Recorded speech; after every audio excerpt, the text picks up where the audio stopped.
په دې وخت کې الله ما او تا معلوموي چې څوک په یو روان دی، څوک په بله لاره، څوک په بله لاره، په ګډ وډو، چې اوس ته د الله په دین سم ودرېږي او که نه ودرېږي. خلک لګیا دی د یو کلیپ د وجې نه ایمان بیلي، دین بیلي، د یو ګمراه یو کلیپ واوري، د یو ګمراه انسان 2-3 منټه خبرې واوري، د الله دین پې وبیلي. دا پتا امتحان دی. هغه د دین خلاف خبرې کوي یا د قرآن او حدیث خلاف خبرې کوي. پتا امتحان دی چې اوس ته په دې قرآن او حدیث کله ودرېږي او که نه تختې اوس په بل طرف باندې د دین نه تختې لګوي، کله په یو سوړه باندې ننوځي او کله په بله سوړه ننوځي. نبی صلی الله علیه وسلم فرمایلی دا زما دا دین دا صراط مستقیم دی، نیغه لاره د یو دین دی. وان هذا صراطي مستقیما فاتبعوه ولا تتبعوا السبل فتفرق بكم عن سبیله. قرآن کې الله رب العالمین فرمایي دا زما نیغه لاره ده، په دې لاره باندې ځئ او د دې لارې نه خوا دې خوا ګوره ډېرې لارې دي، په هغه لارو مه ځئ که نه د الله د سمې لارې نه به ګډ وډ شئ، منتشر به شئ، د الله د لارې نه به م واړئ.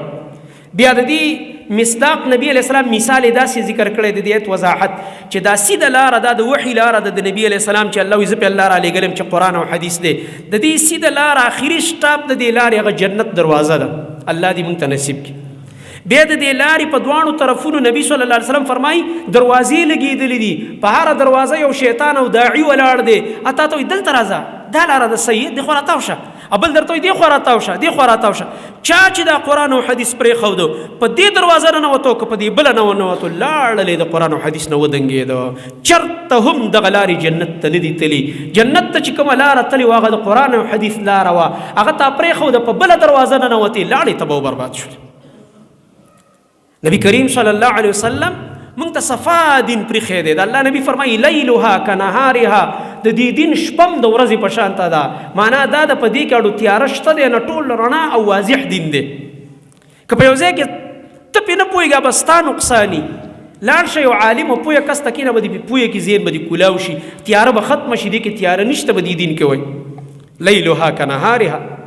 شپې هم د رڼا په شان ده. کوم ځای کې که تا ته اشکال راشي هغه اشکال به دې ختمیږي، تا ته به رڼا میلاویږي. الله سبحانه وتعالی داسې ښایسته دین موږ ته راکړی دی. زما محترم ورونو، موږ والله د ځان قدر نه دی پېژندلی چې دا بعضې حدیث سړی واوري او دا بعضې ایتونه چې کنتم خیر امت، الله موږ ته وایي تاسو غوره امت یې. سړی ځان سره وشرمېږي چې زه غوره امت کې یم. زما دې کار ته وګوره، زما دې خبرو ته وګوره، زما دې ژوند ته وګوره، دا زه څه کوم لګیم او الله ما ته وایي ته غوره امت یې. په کار دا دی چې موږ هم لږ په خپل ځان غور او فکر وکړو چې دا موږ څه کوو لګیا یو. الله تعالی خو موږ له ډېر لوی اعزاز راکړی دی امت ته. د نبی کریم صلی الله علیه وسلم د امتي کېدو د وجې نه دا یو ډېر لوی اعزاز دی چې موږ تاسو ته میلاو دی چې د هغه امت کې داخل یو.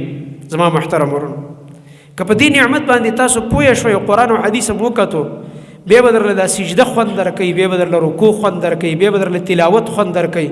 بیا به بغیر د ذکر نه زموږ ستاسو ټیم نه تېرېږي. هر وخت به د الله یادو چې دا الله زموږ څومره مهربانه دی، دی الله په موږ څومره غټ نعمت کړی دی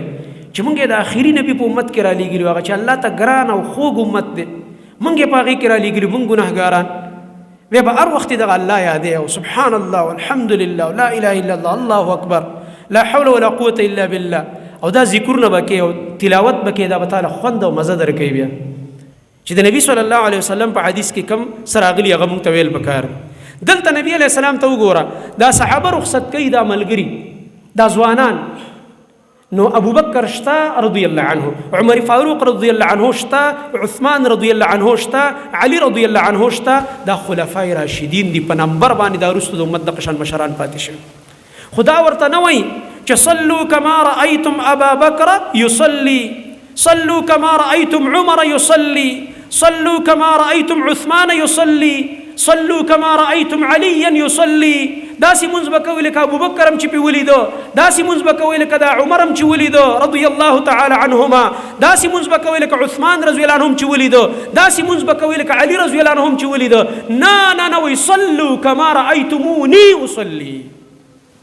داسې مونځ به کوئ لکه دا زم چې ولیدم. پیغمبر د پیغمبر په طریقه مونځ کوي. اوس راشي د مونځونو نه فرقې جوړې شوي، صلات حنفي، نماز حنفي، کتابونه په دې نوم چاپ شوي، نماز شافعي، نماز حنبلی، نماز مالکی، نماز فلانی او نماز جعفری. نماز جعفری پکې بیل دی چې موږ وایو د اهل بیت والا مونځ دی، دا پکې لا بیل و چې اهل بیت باندې چېرته بل دین راغلی، دا دروغ دی. د اهل بیت منځ اهل بیت منځ هم دغه د محمد رسول الله صلی الله علیه وسلم منځ ولي علي رضی الله عنه بل منځ جوړ کړو حسن او حسین رضی الله عنهما چرته بل منځ جوړ کړو چې ته دا به کې بل منځ دی د اهل بیت نه هم دغه د محمد رسول الله صلی الله علیه وسلم په منځ موږ مکلف یو من همزه ونفخه ونفثه وما أرسلناك إلا رحمة للعالمين وقال الله عز وجل لقد جاءكم رسول من أنفسكم عزيز عليه ما عنتم حريص عليكم بالمؤمنين رؤوف رحيم. قرآن کریم کې الله رب العالمین د خوږ نبی محمد رسول الله صلی الله علیه وسلم دا شان مبارک زی په زی بیان کړی دی دا د دې دپاره چې دا امت او د انسانان د هغوی هغه قدر او احترام وپېژني. د ټولو پیغمبرانو او د انبیاء کرام علیهم الصلاة والسلام قدر او احترام په موږ فرض دی. الله مکه که یو بدبخت انسان راولګي او د یو نبی په شان کې ګستاخي وکړي نو دا په اتفاق د ټول امت د اسلام نه بهر شو. او بیا خاص کر امام الانبیاء خاتم النبیین محمد مصطفی صلی الله علیه وسلم چې الله رب العالمین د ټولو پیغمبرانو امام ګرځولی دی او د ټول انسانیت سرداری ګرځولی دی چې رسول الله صلی الله علیه وسلم فرمایي انا سید ولد آدم ولا فخر، زه د آدم علیه السلام د ټول اولاد سردار یم. دا خبره د فخر او د لویۍ په طور نه کوم بلکې د الله د نعمت د شکر په طور یې کوم. نو د رسول الله صلی الله علیه وسلم هغه شان چې کوم قرآن او حدیث کې ذکر دی هغه موږ او تاسو هغه شان ته منو. د هغې نه به په هغې کې کمې او کوتاهي نه کوو، نه به په هغې کې زیاتې کوو. زیاتې دا یې لکه څنګه چې یهودیان راولګي د عزیر علیه السلام له د الله صفات ورکړه او نصارا راولګي د عیسی علیه السلام له د الله صفات ورکړه. دي ته وایي په محبت کې د ځان نه زیاتې او غلو کول. نو په دې انسان مشرک شي او نه به کمې کوو. لکه یهود راولګي د عیسی علیه السلام بېعزتي شروع کړه او کنځلې ورته کول چې نعوذ بالله دا خو ولد الزنا دی والعیاذ بالله، کافر شو به دی. او دغه رنګه د یو بل د دینونو تکذیب او د پیغمبرانو تکذیب به کوو یهود او نصارا. او قرآن کې الله د هغوی بدي ویلې ده. زمونږ دین اسلام دا د عدل دین دی او مونږ ته الله امت وسط ویلی دی. وجعلناکم امة وسطا، الله فرمایي ما تاسو امت وسط جوړ کړی درمیانه. تاسو کې به افراط تفریط نه وي، بې ځایه سختی او دغه رنګه د حد نه زیاته نرمي، دا دواړه به نه کوئ، درمیانه انداز باندې به چلیږئ. د دین په باب کې مونږ له عدل پکار دی. نو دا عدل به د انبیاء کرام علیهم الصلاة والسلام په باره کې هم کوو. نبی کریم صلی الله علیه وسلم په هغه ځای کې مونږ منع کړي یو چې کوم ځای کې د نبی صلی الله علیه وسلم د شان نه پورته داسې صفت بیان شوی چې هغه د الله صفت دی، نو هلته یې منع کړې ده چې دا صفت زما مه کوئ.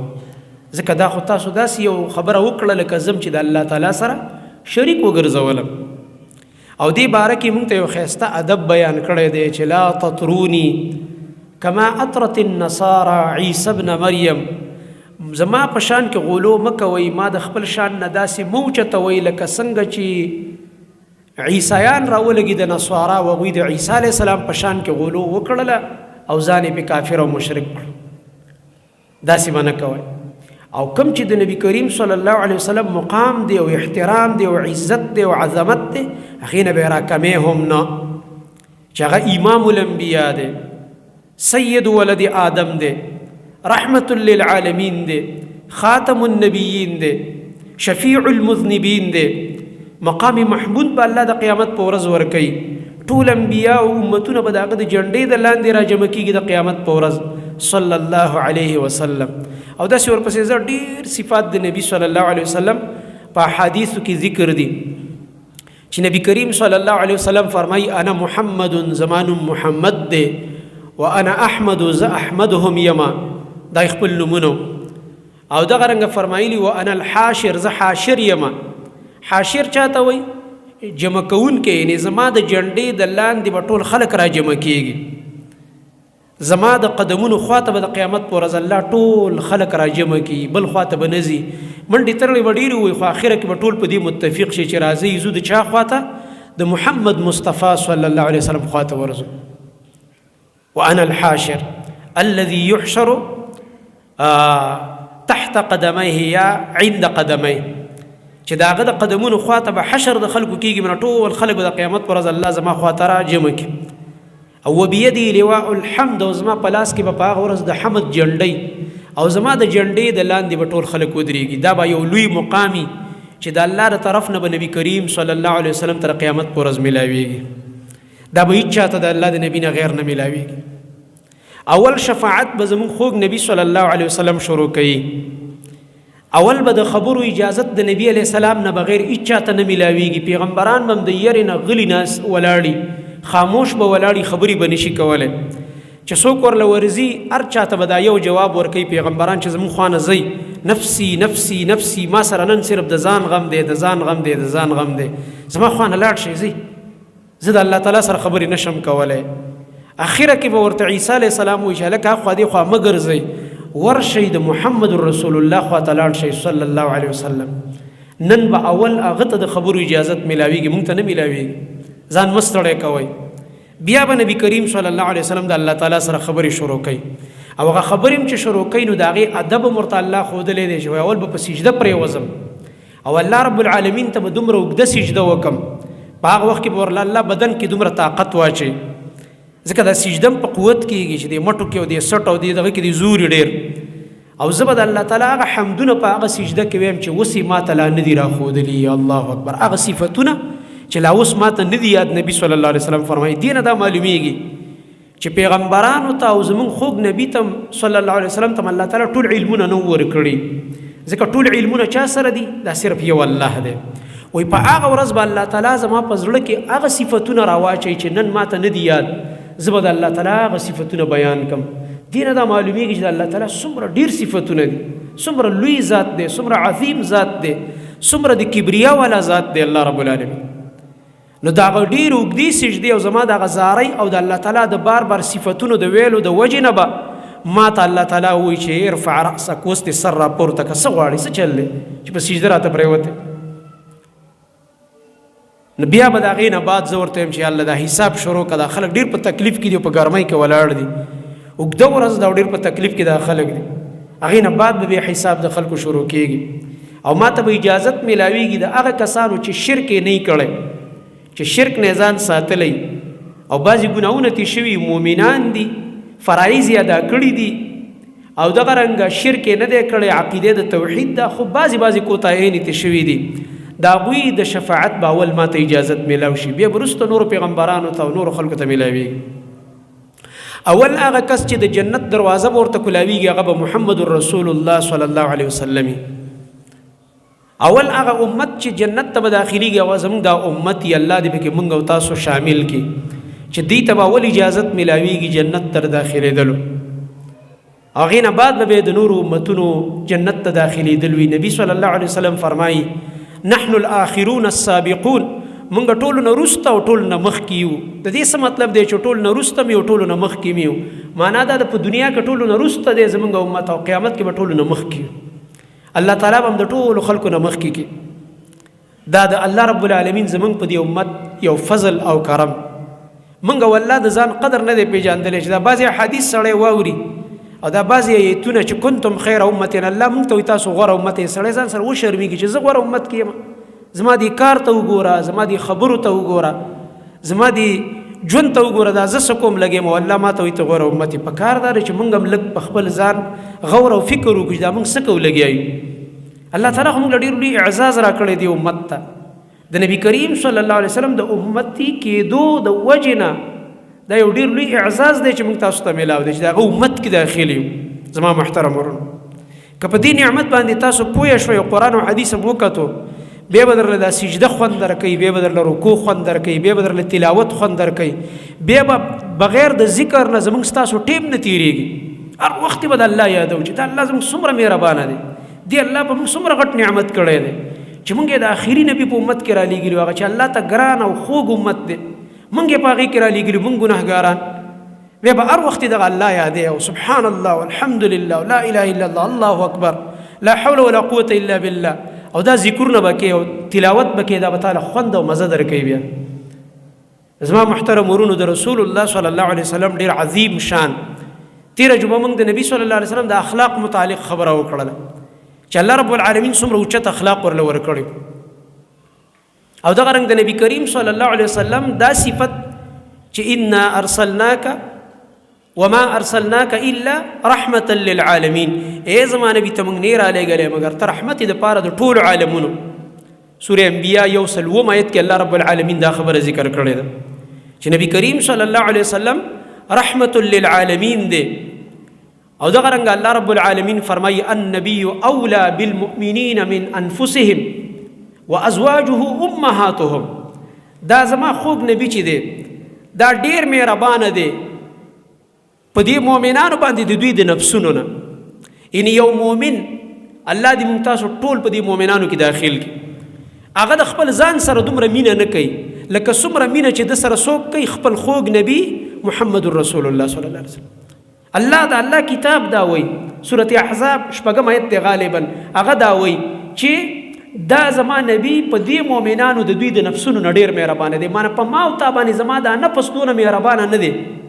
لکه څومره چې را باندې څوک مهربانه دی د الله نبی. د دې نقطه علما وایي، مفسرین د دې آیت د لاندې وایي وګوره کنه ستا نفس په تا ځکه ډېر مهربانه نه دی، ستا نفس اکثر تا ته د داسې کارونو وسوسې درچي چې تا تباه کوي، ګناه ته، ظلم ته، غلط کار، دروغ، خیانت، دوکه، فراډ، هر هغه کار در باندې کوي چې ستا دا نفس تا تباه کوي. خو نبي تا ته په ژوند کې چرته هم داسې کار امر نه دی کړی چې تا تباه کړي. نو څوک ډېر مهربانه شو؟ زموږ نفس ډېر مهربانه شو که زموږ نبي ډېر مهربانه شو؟ ځکه الله فرمایي په تاسو باندې دا زما نبي ستاسو د ځانونو نه ډېر مهربانه دی. ته په خپل ځان دونه نه خفه کېږي ای مؤمنه لکه څومره چې په تا باندې زما نبي خفه کېږي، څومره چې در سره د هغه زړه دردېږي. الله اکبر. او د دې وروستو زه مثالونه وایم ان شاء الله تعالی، یو څو مثالونه دې دپاره چې موږ په دې پوه شو چې نبي په موږ څومره خفه شوی دی او څومره ورته درد رسېږي د امت په تکلیف باندې. زما محترم ورونو، بل ځای کې الله رب العالمین فرمایي په سورة التوبه 128 آیت کې الله رب العالمین فرمایي وی لقد جاءكم رسول من انفسكم عزيز عليه ما عنتم حريص عليكم بالمؤمنين رؤوف الرحيم. خطبه کې کوم آیت ما ولست، الله رب العالمین فرمایي یقینا تاسو د نفسونو د انسانانو نه داسې یو پیغمبر راغلی دی، من انفسکم، ستاسو د نفسونو نه دی، څه ملایکو نه دی راغلی، د اسمان نه دی راکوز شوی، هم ستاسو په شان یو انسان دی، بشر دی، خاندانی دی، کورنۍ ده، وږی کېږي، تږی کېږي، بیماري پرې راځي، ستړی کېږي، انساني چې کوم هغه ضرورتونه موږ سره لګېدلي دا د خوږ نبي صلی الله علیه وسلم سره هم لګېدلي، خاندان یې ودونه یې کړي دي، بچي وو، دا ټول ضرورتونه چې موږ تاسو سره لګېدلي دا د هغه سره. ځکه الله فرمایي ستاسو د جنس نه مې پیغمبر را لېږلی دی، ځکه د یو جنس د خپل جنس نه ښه تعلیم اخلي. که ملایک وی موږ ته به تعلیم نشو اخیستلی، که بل مخلوق یې موږ د هغې نه تعلیم نشو اخیستلی، ځکه د هغې طبیعت او زموږ طبیعت کې فرق دی، د هغه ضرورتونو او زموږ ضرورتونو کې فرق دی. نو انبیا الله ځکه انسانان را لېږلي چې د انسانانو د هغوی هغه مزاج او ضرورتونه د انسانانو په شان دی، نو انسانان هغوی ته ګوري، تعلیم ته اخلي. الله رب العالمین فرمایي ستاسو د جنس نه مې تاسو ته رسول الله لېږلی. دا څنګه رسول دی؟ عزیز علیه ما عنتم، ډېره ګرانه لګېږي په دې رسول باندې، په دې رسول تکلیف راځي، خفګان راځي، په ده ګرانه لګي هر هغه کار چې تاسو په تکلیف کې اچئ. وګوره ورته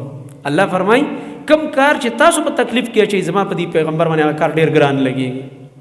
بوج پرې راشي، خفه شي چې زما په دې امت دا سخته ولې راغه، زما په دې امت دا تکلیف ولې راغی، زما دې امت ته دا سخت حکم ولې راغو. ځکه به الله رب العالمین ته اکثر په ابتدا کې چې کوم سخت احکامو نبی علیه السلام الله ته دعا کوله، یا الله دا حکم راته آسان که، یا الله دا راته آسان که. بیا وروسته موږ ته آسان شوي دي. ابتدا کې روژه څومره سخته وه چې ماښام به غروب الشمس وشو کتا به څه خوړلی که به دي که خوړلی به دي که نه به دي خوړلی که څه به دي څکلي که نه خو چې سترګې به دي پټې شوې ستا بله روژه شروع شوه پشمنې پکې نه و چې ساره پورې د خوراک اجازه دا بې وروستو راغله دا اجازه دغه رنګه نور ډېر مثالونه دي د دې چې نبي کریم صلی الله علیه وسلم به دعا کوله یا الله زما امت ته دا کار آسان کا دا 50 منځونه چې معراج کې ورته ورکړی شو او په شپږم اسمان کې موسی علیه السلام خواته راغو بیرته راتلو وایي څو منځونه یې درکړه په امت څو منځونه فرض شو وایي 50 وایي دا ډېره ګرانه ده ان امتک لا تطیق لذلک ستا امت د دې طاقت نه لري ورشه الله تعالی ته بیرته ولاړ شه او ووایه چې دا کم کا نو زمونږ ستاسو دپاره نبي علیه السلام تللی دی که نه هغه ته خو چې 100 منځونه م ورکړی وی کول به یې که نه به یې کول هغه پیغمبر تکړه ټوله شپه به ولاړو په عبادت هغه خو زمونږ دپاره بار بار الله ته لاړو یا الله دا کم کا یا الله کم یې که زما امت کمزوری دی کمزوری دی او بیا د موسی علیه السلام شفقت مونږ سره وګورئ د پیغمبرانو کې داسې یو رحم او شفقتي چې په مونږ باندې موسی علیه السلام شفقت په دغه ځای کې کړی حتی چې هغه 50 نه خبره 15 منځونو ته راغه او الله تعالی وفرمایل چې ستا امت به کوي 15 منځونه اجر به د 50 ورکوم ځکه زما یو فیصله چې یو ځل جاري شي هغه به زه نه اخلم نو عادت مې درته کم کو خو اجر درته نه کموم الله اکبر دا څومره د امت فضیلت دی چې زموږ 15 منځونو ته ملا ماته ده 15 منځونه اجر د 50 منځونو الله سبحانه وتعالی مونږ ته راکوي دا د رسول الله صلی الله علیه وسلم هغه په امت باندې شفقت دی مهرباني ده او رحم دی او بیا الله فرمایي حریص علیکم دا نبی په تاسو باندې حرسناک دی حریص علیکم بالمؤمنین رؤوف الرحیم په مؤمنانو باندې خاص کر ډېر شفقت والا او رحم کوونکی پیغمبر دی د مؤمنانو سره ډېره د رحمت معامله ده امام ابن کثیر رحمت الله علیه د حریص علیکم معنا لیکي ای علی هدایتکم ووصول النفع الدنیوي والاخروي الیکم یعنی دا نبی حرس کوي د دې خبرې حریص دی چې تاسو ته هدایت وشي او زما د امت ته د دنیا او د آخرت دواړو فایدې ورسیږي په دې کې حریص دی د نبی علیه السلام حرص دا زما د امت ته د دنیا فایدې مورسي د آخرت فایدې مورسي دنیا کې په تکلیف نشي او په آخرت کې په تکلیف نشي دا د رسول الله صلی الله علیه وسلم د امت به خصوصیت دی چې نبی صلی الله علیه وسلم فرمایي الله رب العالمین ته مې دعاګانې کولې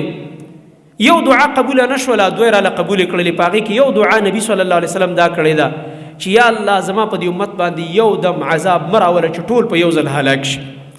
دا چې دا نن موږ بچ یو دلته روغ ناست یو دا د نبي علیه السلام دعا ده په الله مې دې قسمي په موږ کې هغه ټول ګناهونه راجمع شوي دي نن په یو هره محله او هر کور کې هغه ټول ګناهونه راجمع دي چې په هغې کې په یو یو ګناه ثابت امت تباه شوی دی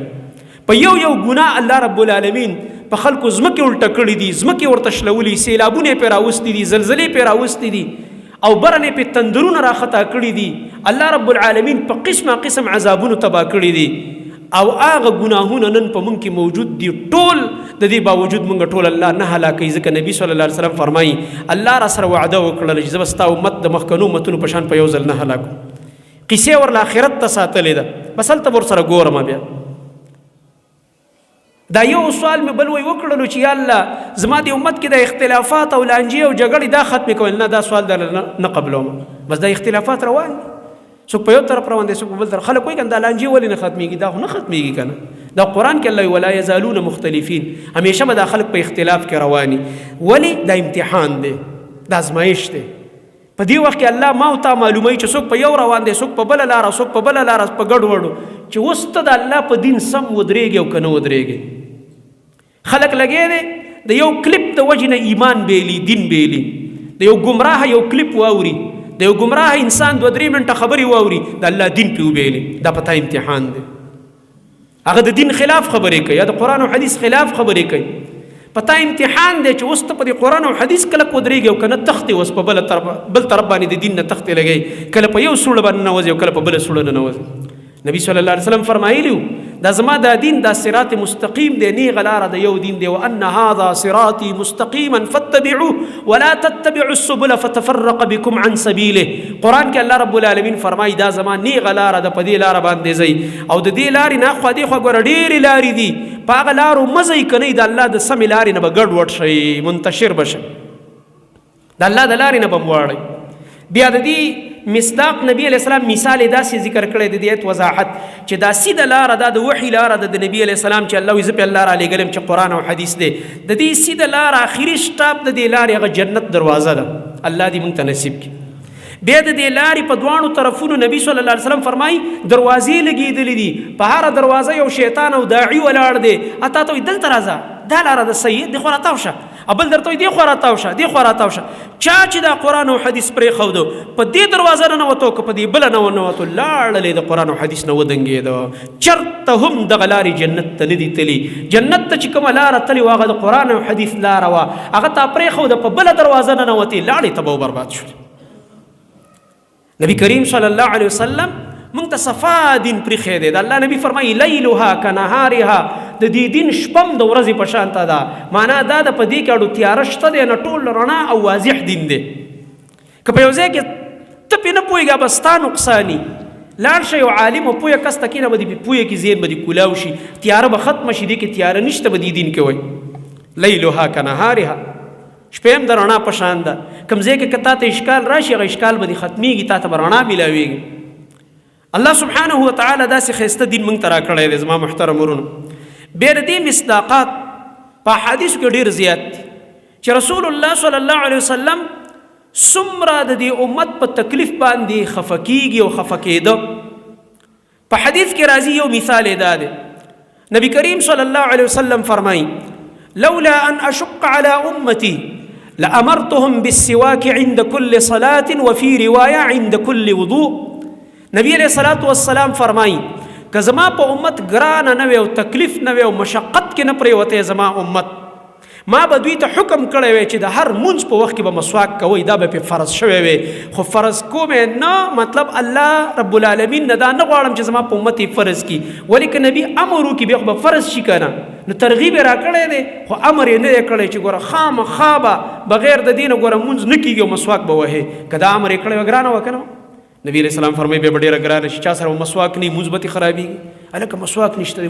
مسواک خو فرض دی. یا به جمع ته ټایم کم وي نو که دی مسواک وایي جمع ترې خرابېږي، نو دا امت به مې په تکلیف کې پرېوتی وی. او بل روایت کې راځي د ار او دس په وخت کې به مې ورته د مسواک حکم کړی وی، خو دا حکم فرض نه دی خو سنت دی، ترغیب یې راکړی موږ له چې مسواک استعمالوئ. مسواک ډېرې فایدې دي. حدیث کې نبی صلی الله علیه وسلم فرمایي چې مطهرة للفم مرضاة للرب، خوله پاکه کی او الله رب العالمین رضا شي په دې باندې مسواک باندې. نبی کریم صلی الله علیه وسلم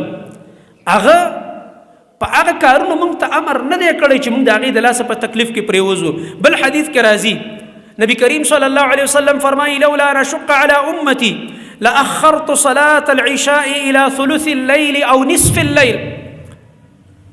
که چېرته زما امت ته تکلیف نه وی او زما امت په مشقت کې نه پرېوتی،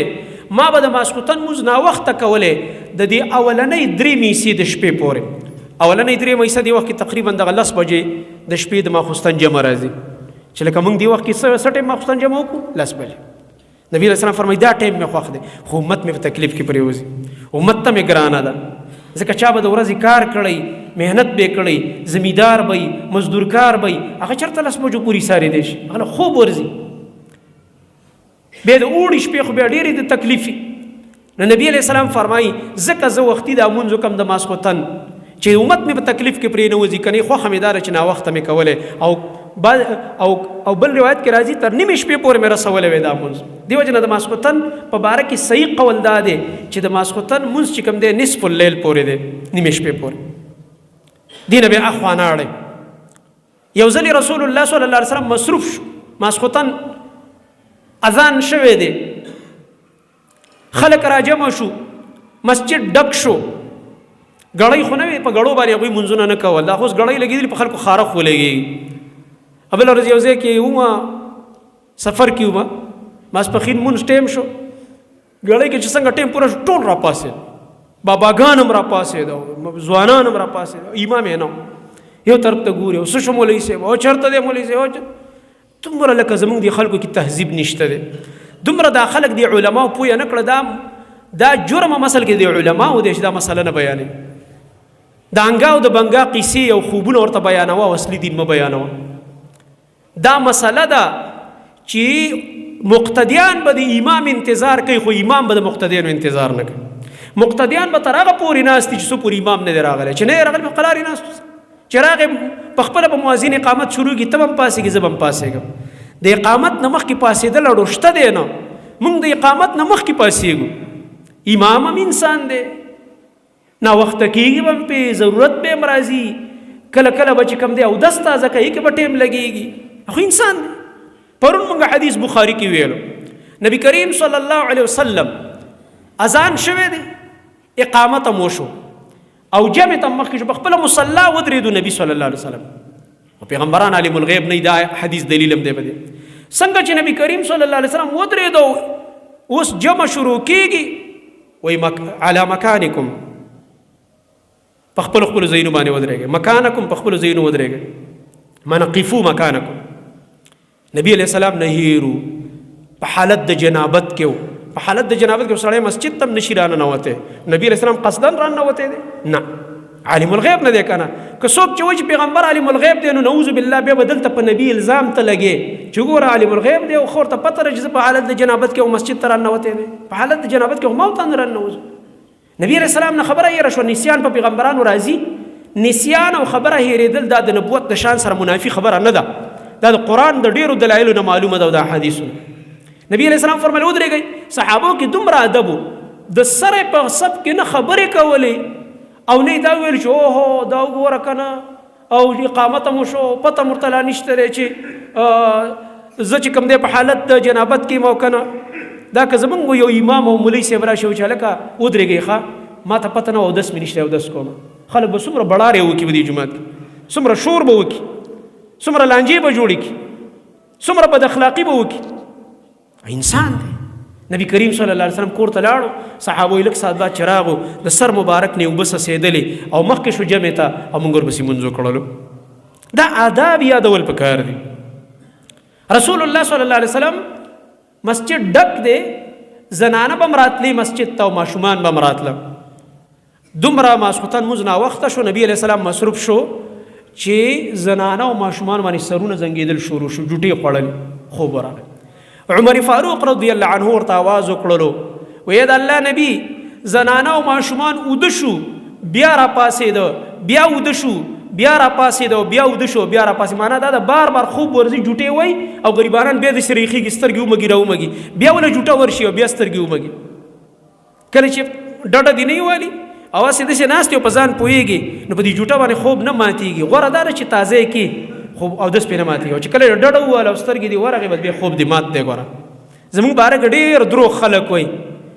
یو دروغ دا وایي چې دا وابیان وایي چې اوده شي وایي راپاڅېږي وایي مونځ دې کېږي. مونږ یې دې کې مونږ ستاسو نه ډېر سخت یو. ته به دې دروغو باندې څو پورې دا امت دوکه کې،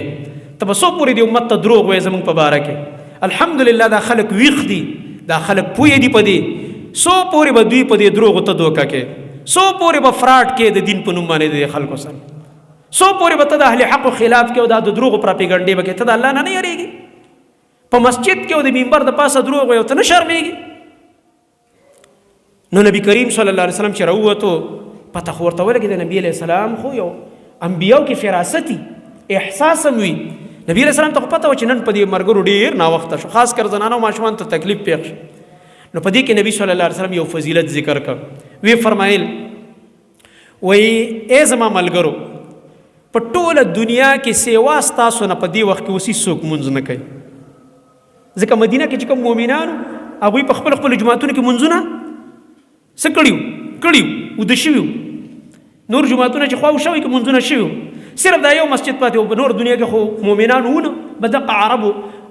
دغه مدینې خواوشا کې وو.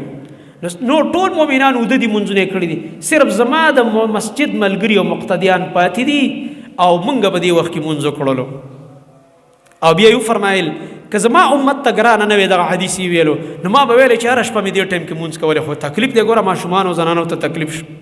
او کم کسان چې د ورځې ستړي دي مزدورکاره دی هغوی ته هم تکلیف دی. نو رسول الله صلی الله علیه وسلم په دغه وخت کې دا حدیث ذکر کړو که زما خو دا خوښه ده چې دې ټایم وکړم زه هره شپه مونځه، خو زما امت ته تکلیف دی. د امت تکلیف نبی کریم صلی الله علیه وسلم هغه نشو برداشت کولی. دغه رنګه بل حدیث کې راځي رسول الله صلی الله علیه وسلم به وی کله کله یو کار هغه به خوښو چې په هغې باندې عمل وکړي، خو نبي علیه السلام خو پیغمبر و، وحي جاري وه، نو کله کله به هغه عمل پرېښوده نه به یې کوو، کله به یې وکړو کله به یې نه کوو. دې دپاره که زه همیشه کوم هسې نه اوس وحي راشي او الله چې د عمل فرض شو نو زه خو یې کولی شم خو امت به مې نشي کولی. ام المؤمنین عائشه صدیقه رضی الله تعالی عنها فرمایي ان كان رسول الله صلی الله علیه وسلم لیدع العمل وهو يحب ان يعمل به خشيه ان يعمل به الناس فيفرض عليهم. وی نبی کریم صلی الله علیه وسلم به یو عمل پرېښودو، ترک به یې کړو او خوښه به وه چې عمل پې وکړي، خو دې نه به یېرېده که زما دا امت هم زما د تابعدارۍ نه د عمل شروع کړي نو هسې نه چې بره نه حکم راشي چې فرض شو، بیا به سر ته نشي رسولی، که بیا ترې پاتې کېږي بیا به دوی ګناهګارېږي. نو پرېږده چې دا عمل په درجه د استحباب کې پاتې شي، چې مستحب عمل دی که ودې کړو اجر، که پاتې شو ودې نه کړو نو ګناهګار نه یې په دې باندې. دغه رنګه بل حدیث کې راځي رسول الله صلی الله علیه وسلم فرمایي انما مثلي ومثل امتي، زما مثال او زما د دې امت مثال داسې دی کمثل رجل استوقد نارا، لکه یو سړی دی او هغه اور بل کړی دی، اور یې بل کړی دی د دې دپاره چې ګرمایش دې حاصل کړي یا دې دپاره چې رڼا شي یو ځای. او دغه رنګه نبی کریم صلی الله علیه وسلم فرمایي وی فجعلت الدواب والفراش يقعن فيه فانا آخذ بحجزكم وانتم تقحمون فيه. وی زما مثال داسې لکه یو سړی چې اور بل کړي، نو چې اور بل شي که د خیلې په یو ځای کې ډیوه یا شمع، نو دا پتنګان ول راځي که نه راځي، او پتنګان په دې اور ځان ورچوي که نه سوځي او مړه کېږي. نو نبی کریم صلی الله علیه وسلم فرمایي وی لکه څنګه چې دا پتنګان راځي او په دې اور باندې ځان ور اچوي او ځان پې مړ کوي، نو دغه شان دا زما امت دا رالګېږي او په دې اور باندې ځان ور اچوي، په دې اور باندې ځان ور اچوي او ځان پې سېزل غواړي، خو زه د دې بډو نه رانیسمه، زه تاسو د دې بډو نه رانیسمه چې دې اور طرف ته مه ورځئ او تاسو زما نه ځان خلاصوئ او ځان پکې په زوره واقع کوئ. مطلب د دې دا دی چې رسول الله صلی الله علیه وسلم فرمایي چې زه دا نه غواړم چې تاسو ځان اور ته وغورځوئ. لکه یو سړي اور بل کړی دی، دې دپاره یې نه دی بل کړی چې پتنګان دې پکې ځان وسیږي، هغه د خپل ضرورت دپاره بل کړی دی، هغه د خپل رڼا دپاره بل کړی، هغه ته ضرورت دی د خپل کور د ګرمایش او کمرې د ګرمایش دپاره بل کړی دی، په دې نیت هغه نه دی بل کړی چې خلک دې راځي او په هغې کې دې ځان سیزي. دې وجې نه نبي علیه السلام فرمایي ما تاسو ته دواړه لارې ښودلې دي، هر هغه عمل چې تاسو جنت ته داخلئ ما درته په هغې امر کړی دی چې دا عمل وکړئ چې جنت ته لاړ شي، او ګناهونه به هم درته بیان کړي دي. دا د نبي صلی الله علیه وسلم هغه بیان دی د اور چې موږ ته یې کړی دی، د دې دپاره موږ ته نه دی کړی چې دې اور ته ودانګه، د دې دپاره کړی چې ځان ته وساته. نبي علیه السلام فرمایي هر هغه عمل چې تاسو جهنم ته ور داخلئ او د جنت نم لرې کوي، د جنت نم خرابوي، د هغې لارې نم اړئ، ما تاسو دا هر هغه عمل نه منع کړي چې مه کوئ دا کار، مه کوئ دا کار. دغه د نبي علیه السلام منع د دې مثال دلته نبی علیه السلام ذکر کړی داسې دی لکه یو سړی په اور باندې ځان ورچوي، یو ځای د دې بډې نه رانیسم، دې بډې نه چې سړی راونیسي بیا ځان نشي خوځولی، وایي زه هم د دې بډو نه رانیسم او داسې به راکاږم چې هلکه را دې خوښه دې اور ته مه دانګه، ځان مه سیزه په دې اور باندې، او تاسو زما نه ځان خلاصوئ او په زور پکې ور دانګئ، په ګناه باندې نه ور روانې، سترګې در باندې پټې دي، شهوتونو راخستی، شهوتونه در باندې غالب دي، غفلت راګیر کړي او زما نه ځان خلاصوئ لګئ، په اور باندې رضا شوي یئ، څه عجیبه کار کوئ تاسو. دغه رنګه بل حدیث کې راځي مالک ابن حویرث رضی الله تعالی عنه فرمایي اتیت النبي صلی الله علیه وسلم فی نفر من قومي، زما د قوم او زما د قبیلې څه کسانو ما سره ملګري او زه د نبي علیه السلام سره په هغه ډله کې راغم، موږ نوجوانان ملګري وو د نبي صلی الله علیه وسلم خواته راغو د خپل کلي او علاقې نه چې دین ته زده کړو، د دین احکام او فرایض زده کړو، مدینې ته دې دپاره راغو. دا صحابي وي فاقمنا عنده 20 لیلة، موږ د نبي کریم صلی الله علیه وسلم سره 20 شپې تېرې کړې په مدینه کې، مسجد نبوي کې به دیرو. څوک به چې علم لراتله طالب علم به مسجد نبوي کې اصحاب الصفه او طلباء مدرسه وه، نبي علیه السلام مسجد مو او مدرسې بیل نوم صفه، هغې ته به اصحاب الصفه ویل، هغوی به علم حاصلو، هغه به هلته دیرو. هغوی د نبي علیه السلام به اکثر هغوی له د خوراک څښاک پروګرام کوو، اکثر به هغوی لږ هم تېرولي تکلیفونه، خو بیا هم نبی علیه السلام کوشش کو چې د هغې دپاره ترغیب به ملګرو ته ورکو چې دوی له خوراک سکاک ترتیب وکړي او هغوی به خپل هم تله ځنګل وغیره او تاسو به راوړل او هغه به د مدینې بازار کې خرڅول لرګي وغیره او په هغې به خپله گزاره کوله خو سوال به هغوی چاته نه کو که نبی علیه السلام به سره راولېږل او یا صحابو ته به ویل چې ور ولېږئ دوی به چاته په خپله نه ویل چې هلکه موږ له سره کوي خپله خرچه به یې کوله په خپله به یې ځان له پیدا کوله که پیدا به نه شوه لوږه به یې تېره کړه درې ورځې به یې خوراک ونه کړلو بعضې به پکې په مونځ کې راپرېم وته د دې د لاسې چې بلډ پریشر به یې کم شوی او درز به وشولو په دې مانځه کې صحابه وایي موږ چې داسې چل وشو چې کتل به یو کس به هغه به بېهوشه شوی و هغه به د لوږې د لاسه چاته به یې حل نه ویلو دا صحابي و موږ 6 شپې تېرې کړې د نبي علیه السلام سره وکان رحیما رفیقا بل روایت کې راځي رقیقا نبی علیہ السلام ډیر رحم والا انسانو ډیر نرم انسانو زړه ډیر نرمو او داسې مینه کوونکی انسانو نو د الله نبی چې کوم دی فلما رأى شوقنا الى اهالینا کله چې نبی کریم صلی الله علیه وسلم زموږ شوق وکړ خپل کور ته چې دا خو ځوانان دي او ودونه کړي دي او کور والا ته ضرورت دی سړی چې واده نه کړي نو پروا نه که سفر کوي او که ملک کې وخت تیر خو چې کله واده وکړي هغه بیا سات نه تیریږي نو په دې بنا باندې نبی صلی الله علیه وسلم وایي زموږ نه تپوس وکړو چې ستاسو په کور کې ودونه شته تاسو اهل شته دی موږ چې اوجي وایي چې ښځه بیا داسې کار وکوي چې تاسو لاړ شئ ارجعو فکونو فیهم لاړ شئ خپل کور کې تاسو ایثار اوسئ خپل کلي او علاقه کې دا کم دین هم چې به دې 20 ورځو کې زما نه زده که احکام دا هغوی ته بیان کوي وعلموهم هغوی له تعلیم ورکوي هغوی ته به د دې ښودنه وکوي دا کم احکام هم چې دلته زده کړي ګوره دلته نبی علیه السلام دوی سره سختي ونه کړه چې مړه ایله 6 شپې وشولې او تاسو تنګ شوي صبر کوئ او 2-3 میاشتې به تېروئ صبر کوئ 4 میاشتې او 6 میاشتې به تېرې بیا به ځي نه نبی علیه السلام دا سختۍ نه کولې د ځان نه به پابندۍ نه لګولې په خلکو باندې 6 ورځې تېرې کړې 6 شپې نبی علیه السلام ځي کور ځئ لاړ شي ځکه ستاسو اهل د هغې حق دی په تاسو باندې کله چې ښځه رضا نه وي په دې چې زما نه خاوند ډېر سفر وکړي بهر او دا بغیر د ښځې د رضا نه بهر سفر وکړي نو الله مکه دا زنانه په فتنه کې مبتلا کېدی شي مکه هغې ته اجازت درکړی بعضې خلک کورونو کې غربت دي د غربت د لاسه زنانه تکړی وس ورته وایي زما د حق پروا مه کوه خو وروسته د کور خرچه ده بچي دي زه خیر دی که تا کالم تېر کړلو زه زما اجازت که اجازت وکړي ټیک چې اجازت یې نه وي نو داسې نه ده پکار او چې کله اجازت دی لکه زموږ ملکونه اکثره دا زموږ ملک غریب دی دې کې بعضې کسان 15 کالم تېر کړي 6 کالم تېر کړي 10 کالم تېر کړي هغه ورسره د ښځې رضا وي د کور والا اجازت او الحمدلله کور کې دینداري په فتنه کې نه پرېوځي بیا ټیک خو ډېر خلک داسې شته چې د کور والا اجازت یې نه او په کور کې ورته ښه پته چې فتنه ده او بیا هم بهر وخت تېروي دا ښه نه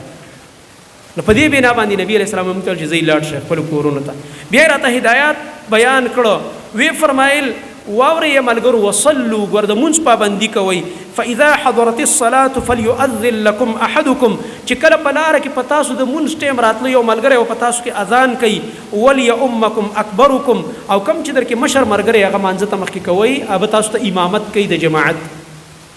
او بیا یې وایي دا صحابي موږ ته دا مو فرمایل چې واورئ وصلوا کما رأیتموني اصلي مونځ به کوئ په هغه طریقه چې په کومه طریقه باندې زه ولیدلم چې زه مونځ کوم دلته نکتې ته وګوره زموږ په بعضې بیان باندې موږ سمه خبره کوو د قرآن او حدیث خلک چې کوم دی په هغې فقارېږي او کنځلې او ردې بدې پرون ماته یو ملګري ویلې موږ یو مسله کړې وه چې یاره دا طواف چې وکړي مازدیګر نه بعد یا سار نه بعد د سار د دې نور راختو نه مخکې 2 رکعاته د طواف کولی شي مازدیګر نور ډوبېدو نه مخکې ته کولی شي دا جایز دی دې ته صلات سببي وایي علما به دې پوهېږي نو په دې باندې بعضې خلکو ماته ملګري ویلې ډېرې ردې بدې خلکو ویلې مال وایي به لګیا به نو موږ خو د پیغمبر حدیث وایو د مازدیګر د مونځ مسله هم کړې وه چې دې جمعې کې 3 بجې مازدیګر داخل شوی هم که ستا په مذهب کې نه داخل شوی بېله خبره زه د پیغمبر د مذهب تابع یم زما نبي چې کوم دی کوم ټایم ښودلی زه د هغې مطابق خبره کوم که په تا ښه لګي که په تا بده لګي زه خو ستا پروا نه ساتم که ته ماته دعا کې او که ته ماته کنځل کې زه خو د دې خبرو پروا نه ساتم الحمدلله چې دا الله رب العالمین زما غاړه په دې مسله بیانولو خلاصه کړي دا غټه خبره ده چې دا امت په دې پوه شي زه څه کوم داسې خو فرقې ډېرې دي یو وایي دا ټیم دی بل وایي دا ټیم دی بل وایي دا ټیم دی ته د فرقې په رڼا کې خبرې کوه زه د محمد رسول الله صلی الله علیه وسلم حدیث مطابق خبره کوم چې د نبی صلی الله علیه وسلم په حدیث کې کم سره راغلي هغه موږ ته ویل پکار دلته نبی علیه السلام ته وګوره دا صحابه رخصت کوي دا ملګري دا ځوانان نو ابو بکر شتا رضی الله عنه، عمر فاروق رضی الله عنه شتا، عثمان رضی الله عنه شتا، علی رضی الله عنه شتا. دا خلفای راشدین دی په نمبر باندې دا وروسته د امت د قشن مشران پاتې شوي. خدا ورته نه وایي چې صلوا کما رأیتم ابا بکر یصلي، صلوا کما رأیتم عمر یصلي،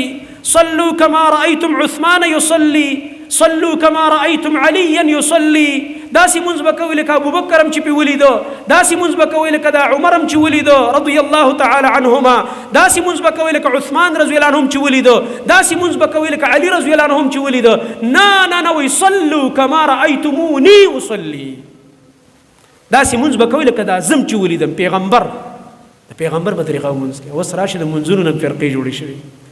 صلات حنفي، نماز حنفي، کتابونه په دې نوم چاپ شوي، نماز شافعي، نماز حنبلی،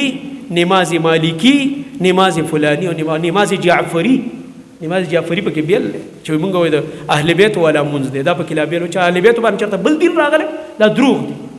د اهل بیت مونځ، اهل بیت مونځ هم دقه د محمد رسول الله صلی الله علیه وسلم مونځ، ولې علي رضی الله عنه بل مونځ جوړ کړی، حسن او حسین رضی الله عنهما چېرته بل مونځ جوړ کړی چې ته دا پکې بل مونځ دی د اهل بیت. نه، همدغه د محمد رسول الله صلی الله علیه وسلم په مونځ موږ مکلف یو، دغه مونځ به کوو، دغه به الله رانه قبلوي. چې د محمد رسول الله صلی الله علیه وسلم مهر پې نه و، والله چې ځان ستړی کا مونځ به دې نه قبلېږي. یاد ساته. نو تحقیق پکار دی په هره مسله کې. ضد او عناد ته څه ضرورت، لانجو ته څه ضرورت دی په دې کې؟ خو چې انسان لږ دا د تعصب، دا د ضد او عناد دا سوچ ختم کړو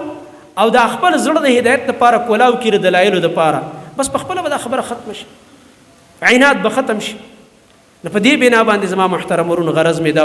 رسول الله صلی الله علیه وسلم د امت د اسانۍ دپاره او هغې نه د تکلیف لرې کولو دپاره پوره کوشش کړی دی. هغوی مشقت کې اچولي نه دي. زموږ دا دین دومره آسان دی، دا موضوع ډېره اوږده ده، کیدای شي وروستو بیا زه د دې نور مثالونه نور خطبو کې انشاءالله ذکر کړم، ځکه دې خطبو کې زموږ د نبي صلی الله علیه وسلم بعضې اوصاف او په معاشره کې څنګه وخت تېر کړی هغه موږ ذکر کوو انشاءالله تعالی. چې نبی علیه الصلاة والسلام کوم رخصتونه موږ ته ذکر کړي دي د الله او د رسول صلی الله علیه وسلم د طرف نه، که دې رخصتونه وکړه قسم په الله دومره مینه به دې د الله سره پیدا شي، دومره مینه به دې د محمد رسول الله صلی الله علیه وسلم سره پیدا شي چې معمولی تکلیف دی، سفر دی، معمولی داسې یو د مشقت وخت دی، هلته موږ ته حکم آسان کړی دی، ډېر راته آسان کړی وي، درته داسې مه کوه، داسې وکړه، داسې مه کوه، داسې وکړه. زنانو سره دومره اسانۍ نکړي به دي دین کې زمونږ شریعت کې چې حیران به پاتې شي، ځکه کمزورې مخلوق دی. داسې ضعیفانو سره، داسې بیمارانو سره، داسې مسافرو سره که دا باب دې کلاو کړو د رخصتونو، ته به حیران شي زموږ د دین دې نرمۍ ته چې څومره ښایسته طریقه باندې موږ سره رویه کړې او په هر ځای کې څومره ښایسته رهنمایي زموږ کړې. الله رب العالمین دې موږ په دین باندې صحیح پوهې کړي، الله دې په دې عمل کولو توفیق راکړي. اقول قولي هذا واستغفر الله لي ولكم.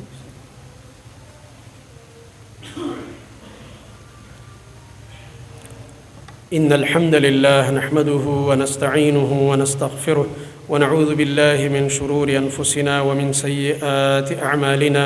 من يهده الله فلا مضل له ومن يضلل فلا هادي له، وأشهد أن لا إله إلا الله وحده لا شريك له، وأشهد أن محمدا عبده ورسوله صلى الله تعالى عليه وعلى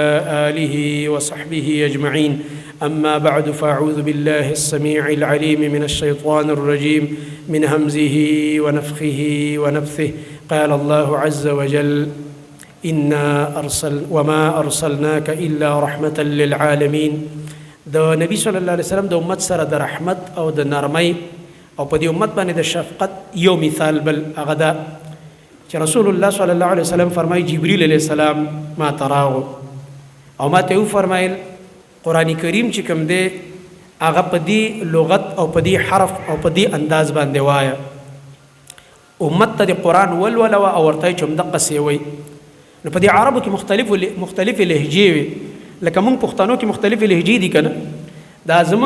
موږ د ښار خلک لکه پسته ژبه وایو، زموږ دا ټکي ویل د دې غرونو خلکو ته او دا چې کوم دی جنوبي علاقو کې د غاړولې ژبه چې ای نشي ویلی، که کوشش ډېر مو کې نشي ویلی، په خوله نه راځي، او که موږ ډېر کوشش کړو د هغوی ټکي نشو ویلی،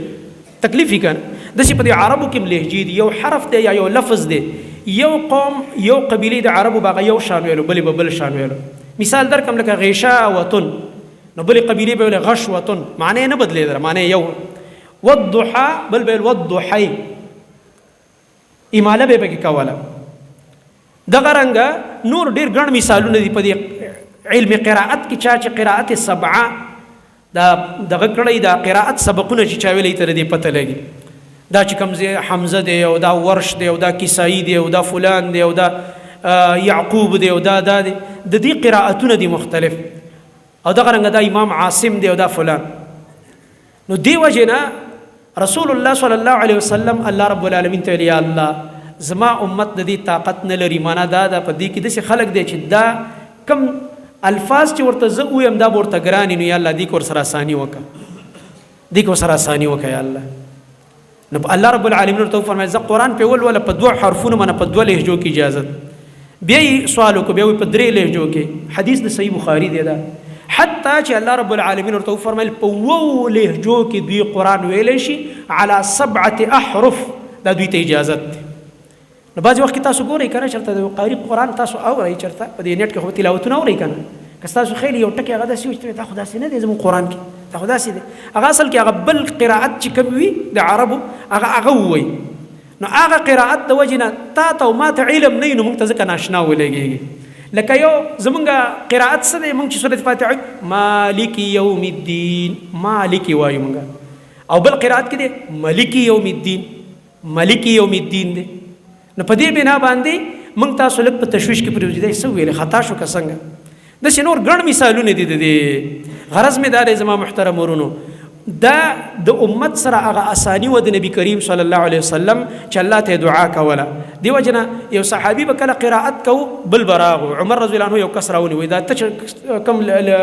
کم الفاظ دی ویلې دا خدا سینه دي ما خود نبی علیہ السلام نه دا سینه دی ورېدلی لاس نه ونی ورازه زوره ور سره نبی علیہ السلام ته بوتل وای ولا لك وای جدا وسوي لګا ده وای ته وای عمر ته څنګه وای زه خو دا سم وای صحیح دی ویل هغه ته وای وای صحیح ویل مطلب دا دی هغه لکه اوس زمونږ د خلک چې کوم دی په دې پښتو کې مثال درکم مونږ پښتانه چې کوم دی علاقو کې اوسېږو نو دا زمونږ لهجه کې مونږ یا روټۍ وایو یا ډوډۍ وایو ها او کدی کلو طرف تلای شوی روټۍ نو موږ روټۍ نشو ویلی که ډېر هم کوشش وکړو په دې ټکي موږ نه عادت کېږو ځان هم پرې راته بل شان ښکاري چې څنګه روټۍ ووایو هغه مقصد یو دی خو صرف د ادایګۍ لږ فرق هماغه یو د پښتو ټکی